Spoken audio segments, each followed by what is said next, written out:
श्री स्वामी समर्थ. जय जय स्वामी समर्थ. ओम नमः शिवाय. नमस्कार मंडळी, मी प्रदीप कुलकर्णी.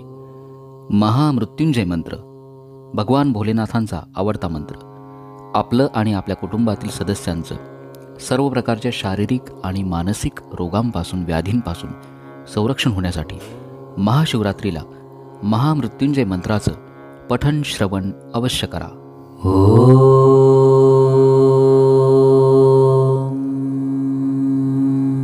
ॐ त्र्यम्बकं यजामहे सुगन्धिं पुष्टिवर्धनम् उर्वारुकमेव बन्धनान् मृत्योर्मोक्षीयमामृतात्. ॐ त्र्यम्बकं यजामहे सुगन्धिं पुष्टिवर्धनम् उर्वारुकमेव बन्धनान् मृत्योर्मोक्षीयमामृतात्. ॐ त्र्यम्बकं यजामहे सुगन्धिं पुष्टिवर्धनम् उर्वारुकमेव बन्धनान् मृत्योर्मोक्षीयमामृतात्. ॐ त्र्यम्बकं यजामहे सुगन्धिं पुष्टिवर्धनम् उर्वारुकमेव बन्धनान् मृत्योर्मोक्षीयमामृतात्. ॐ त्र्यम्बकं यजामहे सुगन्धिं पुष्टिवर्धनम् उर्वारुकमेव बन्धनान् मृत्योर्मोक्षीयमामृतात्. ॐ त्र्यम्बकं यजामहे सुगन्धिं पुष्टिवर्धनम् उर्वारुकमेव बन्धनान् मृत्योर्मोक्षीयमामृतात्. ॐ त्र्यम्बकं यजामहे सुगन्धिं पुष्टिवर्धनम् उर्वारुकमेव बन्धनान् मृत्योर्मोक्षीयमामृतात्. ॐ त्र्यम्बकं यजामहे सुगन्धिं पुष्टिवर्धनम् उर्वारुकमेव बन्धनान् मृत्योर्मोक्षीयमामृतात्. ॐ त्र्यम्बकं यजामहे सुगन्धिं पुष्टिवर्धनम् उर्वारुकमेव बन्धनान् मृत्योर्मोक्षीयमामृतात्. ॐ त्र्यम्बकं यजामहे सुगन्धिं पुष्टिवर्धनम् उर्वारुकमेव बन्धनान् मृत्योर्मोक्षीयमामृतात्.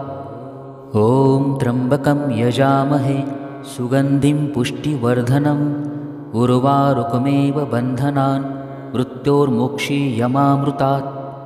ॐ त्र्यम्बकं यजामहे सुगन्धिं पुष्टिवर्धनम् उर्वारुकमेव बन्धनान् मृत्योर्मोक्षीयमामृतात्. ॐ त्र्यम्बकं यजामहे सुगन्धिं पुष्टिवर्धनम् उर्वारुकमेव बन्धनान् मृत्योर्मोक्षीयमामृतात्. ॐ त्र्यम्बकं यजामहे सुगन्धिं पुष्टिवर्धनम् उर्वारुकमेव बन्धनान् मृत्योर्मोक्षीयमामृतात्. ॐ त्र्यम्बकं यजामहे सुगन्धिं पुष्टिवर्धनम् उर्वारुकमेव बन्धनान् मृत्योर्मोक्षीयमामृतात्. ॐ त्र्यम्बकं यजामहे सुगन्धिं पुष्टिवर्धनम् उर्वारुकमेव बन्धनान् मृत्योर्मोक्षीयमामृतात्. ॐ त्र्यम्बकं यजामहे सुगन्धिं पुष्टिवर्धनम् उर्वारुकमेव बन्धनान् मृत्योर्मोक्षीयमामृतात्. ॐ त्र्यम्बकं यजामहे सुगन्धिं पुष्टिवर्धनम् उर्वारुकमेव बन्धनान् मृत्योर्मोक्षीयमामृतात्. ॐ त्र्यम्बकं यजामहे सुगन्धिं पुष्टिवर्धनम् उर्वारुकमेव बन्धनान् मृत्योर्मोक्षीयमामृतात्. ॐ त्र्यम्बकं यजामहे सुगन्धिं पुष्टिवर्धनम् उर्वारुकमेव बन्धनान् मृत्योर्मोक्षीयमामृतात्. ॐ त्र्यम्बकं यजामहे सुगन्धिं पुष्टिवर्धनम् उर्वारुकमेव बन्धनान् मृत्योर्मोक्षीयमामृतात्. ॐ त्र्यम्बकं यजामहे सुगन्धिं पुष्टिवर्धनम् उर्वारुकमेव बन्धनान् मृत्योर्मोक्षीयमामृतात्. ॐ त्र्यम्बकं यजामहे सुगन्धिं पुष्टिवर्धनम् उर्वारुकमेव बन्धनान् मृत्योर्मोक्षीयमामृतात्. ॐ त्र्यम्बकं यजामहे सुगन्धिं पुष्टिवर्धनम् उर्वारुकमेव बन्धनान् मृत्योर्मोक्षीयमामृतात्. ॐ त्र्यम्बकं यजामहे सुगन्धिं पुष्टिवर्धनम् उर्वारुकमेव बन्धनान् मृत्योर्मोक्षीयमामृतात्। ॐ त्र्यम्बकं यजामहे सुगन्धिं पुष्टिवर्धनम् उर्वारुकमेव बन्धनान् मृत्योर्मोक्षीयमामृतात्। ॐ त्र्यम्बकं यजामहे सुगन्धिं पुष्टिवर्धनम् उर्वारुकमेव बन्धनान् मृत्योर्मोक्षीयमामृतात्। ॐ त्र्यम्बकं यजामहे सुगन्धिं पुष्टिवर्धनम् उर्वारुकमेव बन्धनान् मृत्योर्मोक्षीयमामृतात्। ॐ त्र्यम्बकं यजामहे सुगन्धिं पुष्टिवर्धनम् उर्वारुकमेव बन्धनान् मृत्योर्मोक्षीयमामृतात्। ॐ त्र्यम्बकं यजामहे सुगन्धिं पुष्टिवर्धनम् उर्वारुकमेव बन्धनान् मृत्योर्मोक्षीयमामृतात्। ॐ त्र्यम्बकं यजामहे सुगन्धिं पुष्टिवर्धनम् उर्वारुकमेव बन्धनान् मृत्योर्मोक्षीयमामृतात्।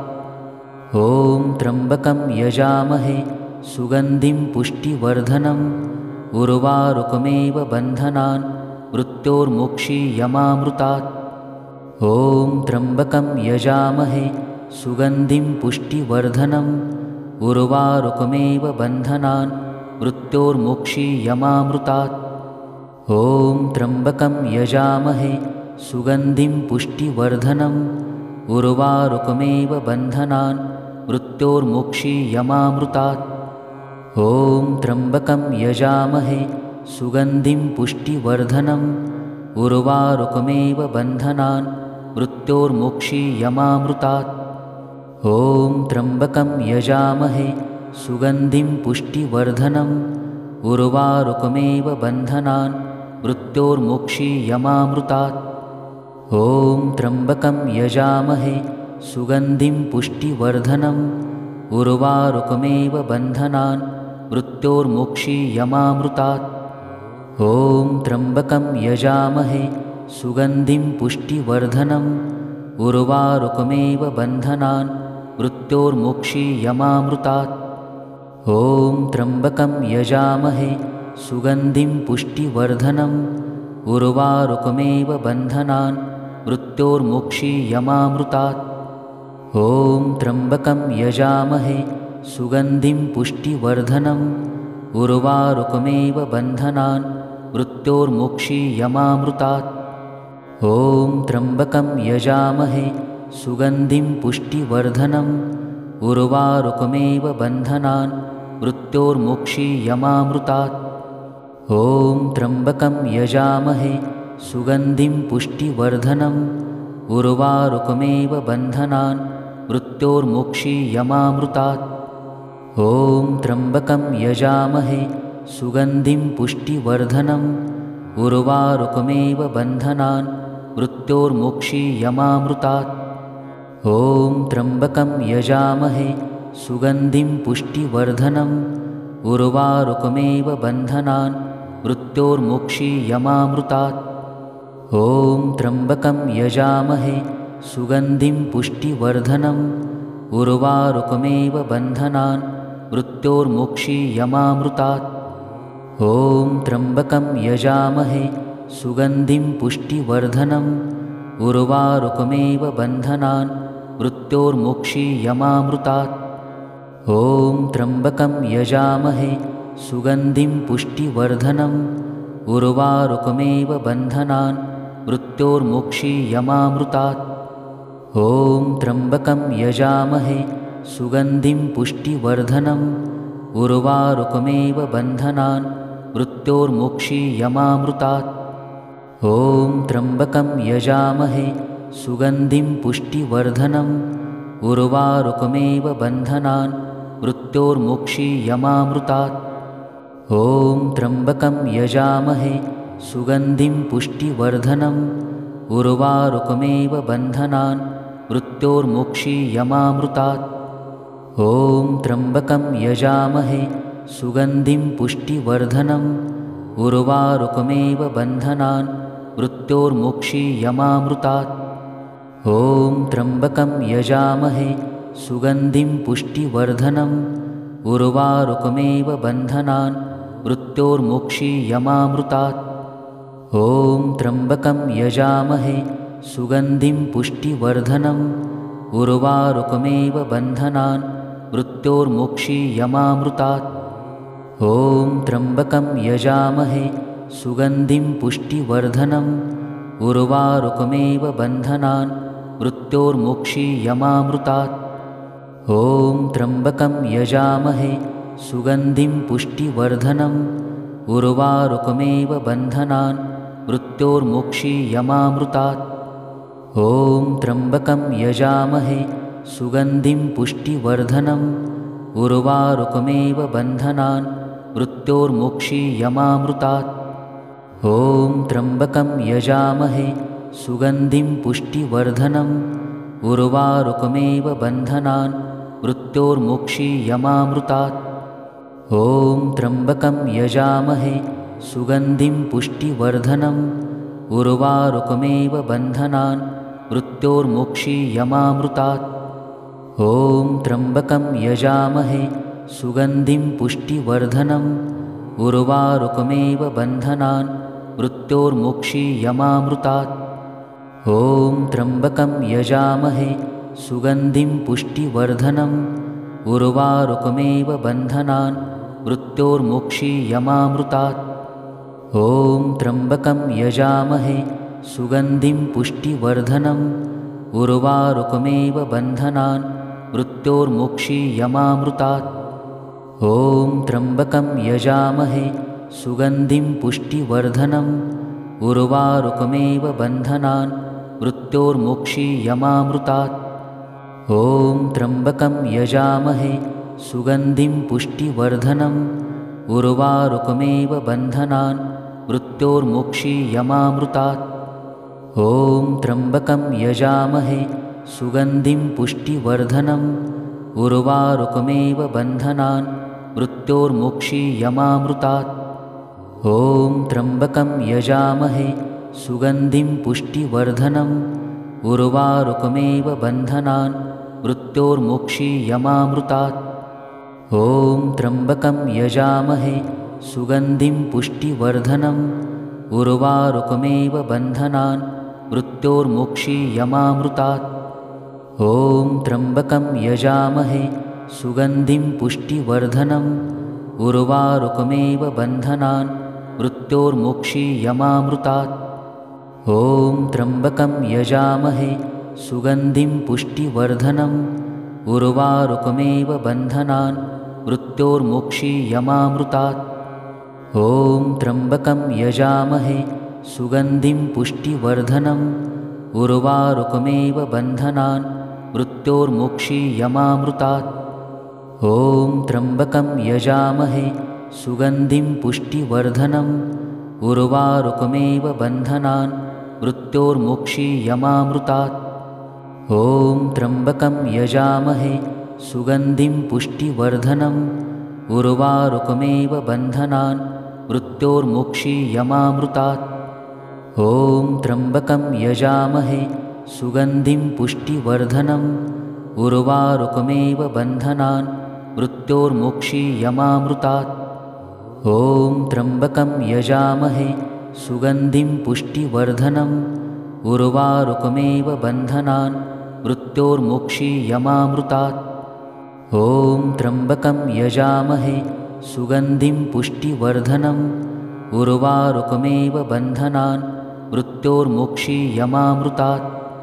ॐ त्र्यम्बकं यजामहे सुगन्धिं पुष्टिवर्धनम् उर्वारुकमेव बन्धनान् मृत्योर्मोक्षीयमामृतात्। ॐ त्र्यम्बकं यजामहे सुगन्धिं पुष्टिवर्धनम् उर्वारुकमेव बन्धनान् मृत्योर्मोक्षीयमामृतात्। ॐ त्र्यम्बकं यजामहे सुगन्धिं पुष्टिवर्धनम् उर्वारुकमेव बन्धनान् मृत्योर्मोक्षीयमामृतात्। ॐ त्र्यम्बकं यजामहे सुगन्धिं पुष्टिवर्धनम् उर्वारुकमेव बन्धनान् मृत्योर्मोक्षीयमामृतात्। ॐ त्र्यम्बकं यजामहे सुगन्धिं पुष्टिवर्धनम् उर्वारुकमेव बन्धनान् मृत्योर्मोक्षीयमामृतात्। ॐ त्र्यम्बकं यजामहे सुगन्धिं पुष्टिवर्धनम् उर्वारुकमेव बन्धनान् मृत्योर्मोक्षीयमामृतात्।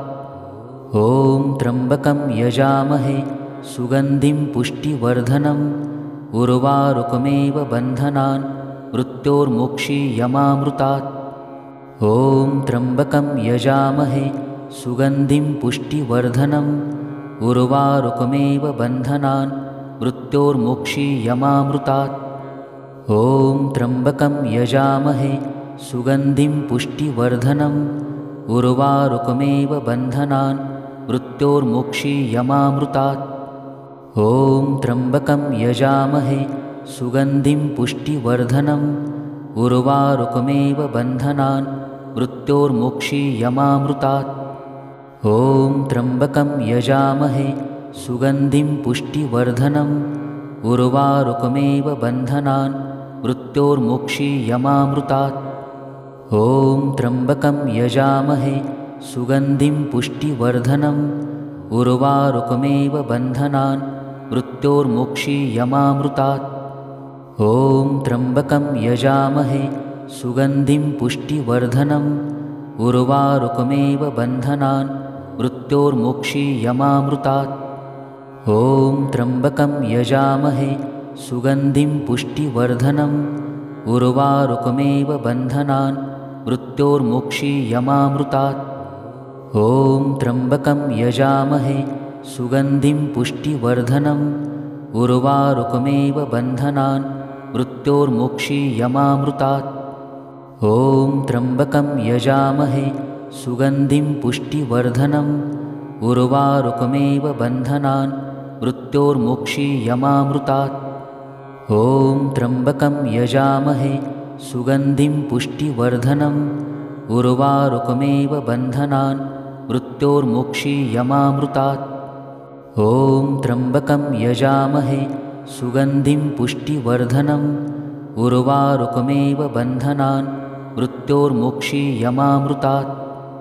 ॐ त्र्यम्बकं यजामहे सुगन्धिं पुष्टिवर्धनम् उर्वारुकमेव बन्धनान् मृत्योर्मोक्षीयमामृतात्। ॐ त्र्यम्बकं यजामहे सुगन्धिं पुष्टिवर्धनम् उर्वारुकमेव बन्धनान् मृत्योर्मोक्षीयमामृतात्। ॐ त्र्यम्बकं यजामहे सुगन्धिं पुष्टिवर्धनम् उर्वारुकमेव बन्धनान् मृत्योर्मोक्षीयमामृतात्। ॐ त्र्यम्बकं यजामहे सुगन्धिं पुष्टिवर्धनम् उर्वारुकमेव बन्धनान् मृत्योर्मोक्षीयमामृतात्। ॐ त्र्यम्बकं यजामहे सुगन्धिं पुष्टिवर्धनम् उर्वारुकमेव बन्धनान् मृत्योर्मोक्षीयमामृतात्। ॐ त्र्यम्बकं यजामहे सुगन्धिं पुष्टिवर्धनम् उर्वारुकमेव बन्धनान् मृत्योर्मोक्षीयमामृतात्। ॐ त्र्यम्बकं यजामहे सुगन्धिं पुष्टिवर्धनम् उर्वारुकमेव बन्धनान् मृत्योर्मोक्षीयमामृतात्। ॐ त्र्यम्बकं यजामहे सुगन्धिं पुष्टिवर्धनम् उर्वारुकमेव बन्धनान् मृत्योर्मोक्षीयमामृतात्। ॐ त्र्यम्बकं यजामहे सुगन्धिं पुष्टिवर्धनम् उर्वारुकमेव बन्धनान् मृत्योर्मोक्षीयमामृतात्। ॐ त्र्यम्बकं यजामहे सुगन्धिं पुष्टिवर्धनम् उर्वारुकमेव बन्धनान् मृत्योर्मोक्षीयमामृतात्। ॐ त्र्यम्बकं यजामहे सुगन्धिं पुष्टिवर्धनम् उर्वारुकमेव बन्धनान् मृत्योर्मोक्षीयमामृतात्। ॐ त्र्यम्बकं यजामहे सुगन्धिं पुष्टिवर्धनम् उर्वारुकमेव बन्धनान् मृत्योर्मोक्षीयमामृतात्। ॐ त्र्यम्बकं यजामहे सुगन्धिं पुष्टिवर्धनम् उर्वारुकमेव बन्धनान् मृत्योर्मोक्षीयमामृतात्। ॐ त्र्यम्बकं यजामहे सुगन्धिं पुष्टिवर्धनम् उर्वारुकमेव बन्धनान् मृत्योर्मोक्षीयमामृतात्। ॐ त्र्यम्बकं यजामहे सुगन्धिं पुष्टिवर्धनम् उर्वारुकमेव बन्धनान् मृत्योर्मोक्षीयमामृतात्।